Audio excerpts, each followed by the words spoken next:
44वे जिल्हास्तरीय विज्ञान प्रदर्शन 2023-24 चे महाराणा प्रताप माध्यमिक उच्च माध्यमिक विद्यालयात उद्घाटन करण्यात आले। उद्घाटन संपन्न। याबाबत अधिकृत असे की 2 दिवसीय जिल्हास्तरीय विज्ञान प्रदर्शन आज दिनांक 5 जानेवारी 2024 रोजी प्रारंभ करण्यात आला। जिल्हा परिषदेचे शिक्षण विभाग, जिल्हा मुख्याध्यापक संघ, विज्ञान व गणित अध्यापक संघ, महाराणा प्रताप माध्यमिक विद्यालयाच्या संयुक्त विद्यमानाने 44वे जिल्हा विज्ञान व शिक्षण साहित्य प्रदर्शनाचे शुक्रवारी 10 वाजता शहरातील महाराणा प्रताप माध्यमिक विद्यालयात जिल्हा परिषदेचे मुख्य कार्यकारी अधिकारी शुभम गुप्ता यांच्या हस्ते उद्घाटन करण्यात आले। तर अध्यक्षस्थानी जिल्हा परिषद अध्यक्षा धरतीताई देवरे ह्या होत्या। तर उपाध्यक्ष देवेंद्र पाटील, कृषी सभापती हर्षवर्धन दहिते, डायट प्राचार्य डॉक्टर मंजुषा क्षीरसागर, महिला बाल कल्याण सभापती संजीवनीताई सिसोदे, चेअरमन विजयसिंह सूर्यवंशी, सचिव उदय तोरवणे, कोषाध्यक्ष जेबी सोनवणे, अधीक्षक शिक्षण विभाग Meenakshi Giri, Shrimati PM Patil, vice chairman Prakash Jadhav आदी सर्व मान्यवर पदाधिकाऱ्यांच्या उपस्थितीत सदर धुळे जिल्हा विज्ञान प्रदर्शनाचे उद्घाटन करण्यात आले।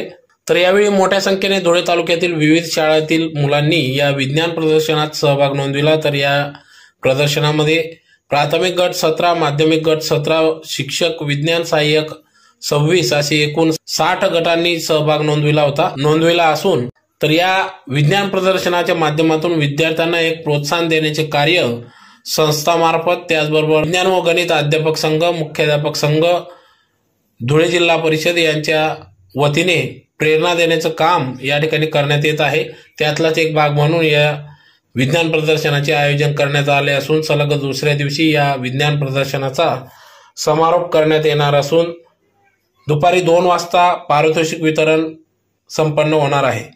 तर या कार्यक्रमाचे सूत्रसंचालन डॉक्टर KD अरगडे, श्रीमती सुजाता शेंगपाड यांनी केले। तर प्रास्ताविक धुळे जिल्हा विज्ञान व गणित अध्यापक संघाचे अध्यक्ष PZ कुवर यांनी केले।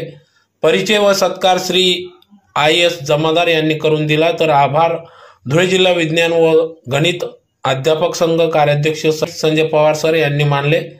तर यावेळी Nilesh Rajput, GV Pawara, Shrimati SK Kuwar, Shrimati MR Rathod, Shrimati Anita Rajput, शिक्षकेतर कर्मचारी यांनी या कार्यक्रमासाठी अथक परिश्रम घेतले।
समोरचं दिसून जातं पण वरचं दिसत नाही ना, मग खाली म्हणून हा बाईकचं खाली संपवला, खाली मान केली मग दिसून जाईल आणि आपल्याला हे काम करता येईल। आणि सोलर पॅनल लावलेलं आहे, दिवसात चार्ज होईल आणि रात्री ही बॅटरीने चालेल। आणि हा जो लाईट आहे छोटा, जेव्हा चार्ज होईल ना तेव्हा चमकेल आणि जेव्हा चार्ज नाही होते ना तेव्हा नाही चमकणार। म्हणजे बघा तिकडे गेलो ना आपण हा चमकेल।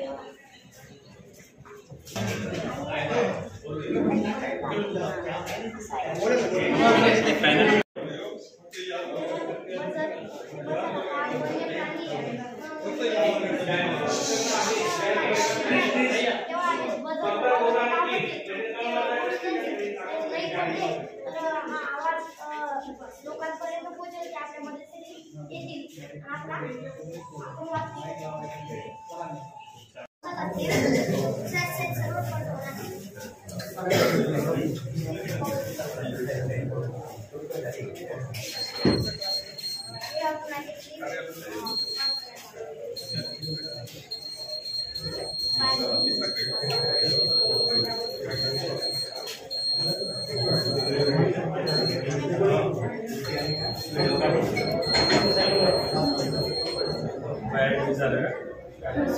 Today I make this project. My project name is Train Accident Prevention.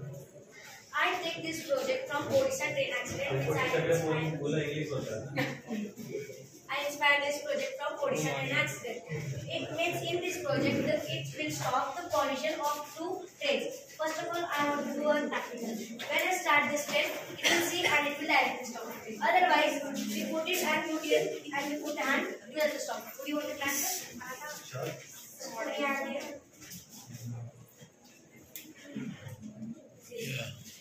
Any distance? What's the minimum distance? We can change its distance by the screw, which is back side of our iron sensor. About 3 feet, it will make distance.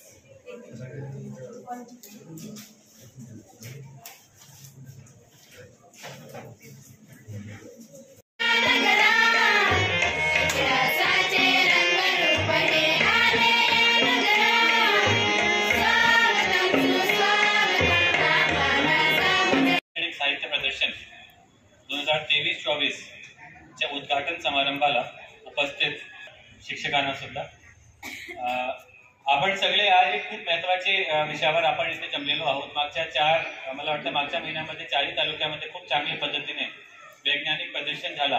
विविध प्रकारचे projects आपण बघितलो आणि मला खूप आवड असते. मागाशी मी धुळ्याला गेलो होतो सैनिकी विद्यालयाला. तिकडे जवळजवळ 1.5 तास संपला होता, तरी पण प्रोजेक्ट्स अर्धेच झाले होते. तर मला खूप आवड असते नॉर्मली प्रोजेक्ट्स बघायची आणि मुलांकडनं ऐकायची की त्यांनी काय केलंय, कशा प्रकारचा त्यांनी विचार केला होता आणि काय त्यांनी मग प्रदर्शन केला. पण आज थोडा उशीर वेळ कमी असल्यामुळे मी जास्त बघू शकलो नाही. पण मला एक फक्त सूचना द्यायची होती शिक्षणाधिकारी आणि आयोजक मंडळीला की जे आपले तालुका स्तरावरचे प्रोजेक्ट्स आहेत आणि जिल्हा स्तरावरचे आहेत त्याची सगळ्याची जर एक राईटअप तयार केला, एखाद्या शिक्षकांना 2-3 लोकांची समिती करून सगळ्यांचे एक फोटो आणि त्याचा राईटअप 2-2, 4-4 वेळेचा, तरी आपल्याला काही प्रोजेक्ट्स जे स्टार्टअप करू शकतो त्याचे आपण तसे प्रोजेक्ट शोधून आपल्याला त्यांना पुढे आपण घेऊन जाऊन शकतो. तरी तसं एक राईटअप आपण लगेच तयार करूया. आज आणि उद्यामध्ये सगळ्यांनी थोडक्यात फोटोज काढायचे, माहिती मुलांकडनंच घ्यायची, त्यांच्याकडनं लिहून घ्यायची आणि मग आपण एक कंपॅन्डियम करून त्याच्या पुढे कसं आपल्याला नियोजन करता येईल तो आपण बघू. पण तेव्हापर्यंत विज्ञान प्रदर्शनीमध्ये कशासाठी महत्वाचे आहे ते सगळ्या मुलांना माहितीच आहे. आता मी वारंवार सांगत नाही, पण जसं आता माझ्या इंट्रोडक्शन मध्ये पण सांगितलं की जेव्हा मी गडचिरोलीला होतो तेव्हा फिरती प्रयोगशाळा आम्ही तयार केलं होतं. त्याचा उद्देश खूप सोपा होता की मुलांच्या मनात एक वैज्ञानिक शोध ची भावना निर्मिती झाली पाहिजे. त्यांच्या मनात असे प्रश्न उत्पन्न झाले पाहिजे की जर तुम्ही तुमच्या जवळ बघत असाल. जेव्हा मी आता काल एक शाळेला गेलो होतो, मी त्यांना विचारलो की आपण स्वतः माणूस काय घेतो, माणूस ऑक्सिजन घेतो आणि वृक्ष झाड काय घेतो, झाड कार्बन डायऑक्साईड घेतो आणि ऑक्सिजन देतो. तर ही सगळी जी बाब आहे ते आपल्याला वैज्ञानिक जेव्हापर्यंत आपला भाव निर्मिती होत नाही तेव्हापर्यंत आपल्याला ही सगळी बाबी आपल्याला कळत नाही आणि ते सगळे प्रश्न सुद्धा आपल्या मनात निर्माण होतात. जेव्हा मी गडचिरोलीला तो प्रोजेक्ट इम्प्लिमेंट केलो तेव्हा मी मगाशी पण सांगितलं होतं आम्ही असाच म्हणजे काही जास्त शोध न करता आम्ही तो प्रोजेक्ट निर्मिती केलो आणि निर्मिती केल्यानंतर इम्प्लिमेंट केल्यानंतर आम्हाला कळत नव्हतं, माहिती पडत नव्हती की तो प्रोजेक्ट यशस्वी राहणार की नाही. तरी पण आम्ही केलो आणि मग एकदा एक शाळेला आम्ही इम्प्लिमेंट केलो. 4 दिवस तिकडे ती प्रयोगशाळा ठेवलो आणि 4 दिवसानंतर जेव्हा मी परत गेलो तिकडे तेव्हा मला एक शिक्षकाने सांगितलं की साहेब एक मुलीने असं विचारलं की हा जे फॅन आहे हा फक्त क्लॉकवाईज का फिरत आहे, अँटी क्लॉकवाईज फॅन आहे. तो मी त्यांना म्हटलं की असा प्रश्न तो माझ्या मनात पण कधी निर्माण नाही झाला. पण ही जी आहे एक वैज्ञानिक शोधची भावना जी सगळ्यांसाठी खूप महत्वाची आहे. जर आपण आपल्या स्वतःच्या भारताचं संविधान बघितलं तर संविधानमध्ये पण एक खूप मोठी एक आर्टिकल आहे, त्यामध्ये खूप स्पष्टपणाने लिहिलं आहे की इट इज आवर रेस्पॉन्सिबिलिटी, आपल्या भारताची प्रत्येक माणसाची जबाबदारी आणि म्हणून शिक्षकाची जास्त जबाबदारी आहे. कारण मी नेहमी सांगतो की माणसाच्या वर शिक्षक आहे माझ्यासाठी. राज्य विज्ञान शिक्षण संस्था रविनगर नागपूर आणि नेहरू विज्ञान केंद्र मुंबई यांच्या संयुक्त विद्यमाने पहिलं राज्यस्तरीय विज्ञान प्रदर्शन 1975ला दादरला भरवण्यात आलं। आणि या निमित्ताने मला एक अभिमानाची बाब या ठिकाणी सांगावीशी वाटते की 21वे राज्यस्तरीय विज्ञान प्रदर्शन आपल्या कमलाबाई शंकरलाल कन्या विद्यालय धुळे या ठिकाणी संपन्न झालं। मी त्याचा प्रत्यक्ष साक्षीदार आहे। कदाचित आता जे शिक्षक आहेत बऱ्यापैकी निवृत्त झालेले आहेत, इथं त्या प्रदर्शनाच्या साक्षीदारांमध्ये क्वचित भंडारी मॅडम होत्या। त्यामध्ये आम्ही त्या समितीवरही काम केलेलं आहे, आयोजन समितीवर। या वर्षाचं 51वं राज्यस्तरीय विज्ञान प्रदर्शन भरवलं जात आहे। ते गणित कुठेतरी चुकलेलं आहे, कारण 1996ला 21वे विज्ञान प्रदर्शन धुळ्याला होतं आणि आता 51 राज्यस्तरीय विज्ञान प्रदर्शन होत आहे। आपलं 44वा आहे, कारण आपल्या जिल्ह्यामध्ये पुन्हा 5 वर्षानंतर सुरुवात झाली। 1979-80ला पहिलं जिल्हास्तरीय विज्ञान प्रदर्शन भरवण्यात आलं, तेव्हा धुळे आणि नंदुरबार जिल्हा हा एकत्रच होता। 10 तालुक्यांचं ते जिल्हास्तरीय विज्ञान प्रदर्शन, मोठं प्रदर्शनाचं आयोजन होत होतं। विज्ञानच आहे आणि आपण शाळेत एवढं सुंदर आज इथे एक्झिबिशन आपण सगळ्यांनी राबवलं, त्याबद्दल सर्वप्रथम मी त्या शिक्षकांचं अभिनंदन करते, कारण त्यांनी जे मेहनत घेतली आहे आणि मुलांनी सुद्धा जे प्रमाणाने प्रस्तुत केलं ते खूपच सुंदर आणि व्यवस्थित त्यांनी सगळे समजून घेतलं ते प्रोजेक्ट। मेन म्हणजे त्या मुलांना कळलं आहे की ते काही करत आहे, ते इम्पॉर्टंट आहे। मी प्रत्येक शिक्षकांना अभिनंदन करते आणि मुलांना तुम्ही एवढं मोठं प्लॅटफॉर्म उपलब्ध करून दिलं त्याबद्दल मी तुमचं धन्यवाद करते। आणि मुलं हे आपल्या फ्युचर आहे आणि तुम्ही त्यांना एवढं सुंदर इथे उपलब्ध करून दिलं त्याबद्दल मी तुमचं मनापासून धन्यवाद करते। आणि मला इथे बोलवलं त्याबद्दल पण मी तुमचं मनापासून आभार व्यक्त करते। आणि जे ते निधी तुम्ही आपल्याला सांगताय, मागणी केली आहे, ते खरं मानाने मुलांसाठीच आहे आणि मुलीचं भविष्य आपल्या हातातच आहे। तर मी खरंच पूर्ण प्रयत्न करेन की आपल्याला हे निधी उपलब्ध करून द्यावं। धन्यवाद। त्याचं कारण असं आहे की 2-3 दिवस डिस्टर्ब होतं आणि आर्थिक सोर्स उपलब्ध करावा लागतो। म्हणून या ठिकाणी मी या विद्यालयाचे आणि प्रामुख्याने कार्यकारी मंडळाचे मी या ठिकाणी आभार व्यक्त करतो। शिक्षणाधिकारी कार्यालयाचे देखील या ठिकाणी ऋण व्यक्त करतो की त्यांनी एवढ्या चांगल्या सुंदर या शाळेमध्ये ही विज्ञान प्रदर्शन भरवण्याची संधी उपलब्ध करून त्यांचे आभार व्यक्त करतो। प्रामुख्याने आदरणीय ताईसाहेब या ठिकाणी एवढाच वेळ काढून उपस्थित झाल्या। आज त्यांना पत्रिका दिली नानासाहेब, मला शंका होती की आज दुसराच दिवस आहे, सत्कार करण्याची गर्दी असेल, वेळ मिळेल की नाही, आम्ही शंकेने बोललो की ताई राईट टाइम याबरोबर होईल। ताई आपण आलात, आपले आम्ही सर्वजण ऋणी आहोत। त्याच्यानंतर आदरणीय आमच्या ताईसाहेब, मला अशी शंका होती की ताईंना पत्रिका नाही, मी संजीव ताईंना विचारलं ताई तुम्हाला पत्रिका द्यायला दो, नानांचा फोन आलाय मला। नाना एवढे उत्साही या कामासाठी, म्हणून मी आदरणीय ताईसाहेबांचे पण आभार मानतो। आमच्या जिल्ह्याच्या शिक्षणाधिकारी आदरणीय पाटील मॅडम यांचे देखील ऋण व्यक्त करतो। जिल्ह्याच्या वेतन अधीक्षिका, इथं पण लोक त्यांना पगार कधी होईल आणि आमचे भरतीला निघतील का अशा परिस्थिती मागणी करतात, तरी त्यांनी काय दिवसभर कष्ट घेतलं, मला फोनवर इकडे जा तिकडे जा, पत्रिका दिल्या का, नियोजनामध्ये मोठा सहभाग नोंदवला, म्हणून त्यांचे ऋण व्यक्त करतो। आमच्या या ठिकाणी खास करून उल्लेख करतो की आपले परीक्षक या ठिकाणी आहेत, मी त्यांची दिलगिरी व्यक्त करतो सर की मी शब्दसुमनांनी आपलं स्वागत करतो, परंतु आम्ही आज तुमचा परिचय व्हावा, सत्कार आम्ही केला नाही, तर कारण असं की हा उद्याचा मान तुम्हाला दिलेला आहे। कारण म्हणून आम्ही आपल्याला फक्त एवढी विनंती करतो की आम्ही आपले शब्दसुमनाने स्वागत करतो। आपण आलात, आमचं आमंत्रण स्वीकारलं, वेळ दिलात, म्हणून आपले हे आभार मानतो। जिल्हा मुख्याध्यापक संघाचे सर्व पदाधिकारी, विज्ञान संघाचे सर्व पदाधिकारी आणि सर्व उपस्थित बंधू भगिनींचे आभार मानतो। या ठिकाणी कार्यक्रम संपला असं जाहीर करतो। महोदयांच्या परवानगीने एकच शब्द बोलते फक्त। विज्ञान प्रदर्शन बऱ्याच वर्षापासून सर्व जिल्ह्यांमध्ये राबत आहे, आपल्याकडे पण ते होत आहे, परंतु काही जुन्या रूढी परंपरा असतात प्रत्येक कार्यक्रमाला चिकटलेल्या।